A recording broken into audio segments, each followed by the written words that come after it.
أعوذ بالله من الشيطان الرجيم. بسم الله الرحمن الرحيم.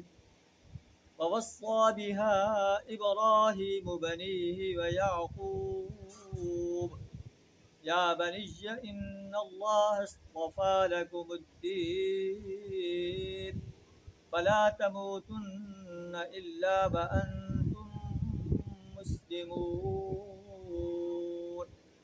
صدق اللہ العظیم۔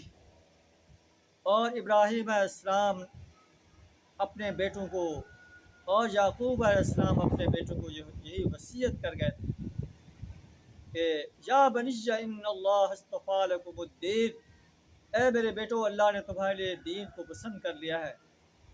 فلا تموتن الا وانتم مسلمون، پھر تمہیں موت نہ آئے مگر اس حالت میں کہ تم اللہ کے فرمانبردار انسان، مرتے دم تک اللہ کے فرمانبردار بندے بن کر رہو، اس کی نافرمانی سے بچتے رہو، اس کے اطاعت گزار بنو، اسی کی پرستش کرو، اس کی بندگی کرو، اسی کی غلامی اختیار کرو، اسی کو پکارو، اسی سے دعائیں مانگو، اسی کی حقیقت کو قائم کرنے کے لیے میدان عمل میں آ جاؤ۔ اللہ سے دعا ہمیں بھی اللہ تعالیٰ ہمیں بھی مرتے دم تک مسلم بن کر رہنے کی توفیق عطا فرمائے۔ آخر دعوانا الحمد للہ رب العالمین۔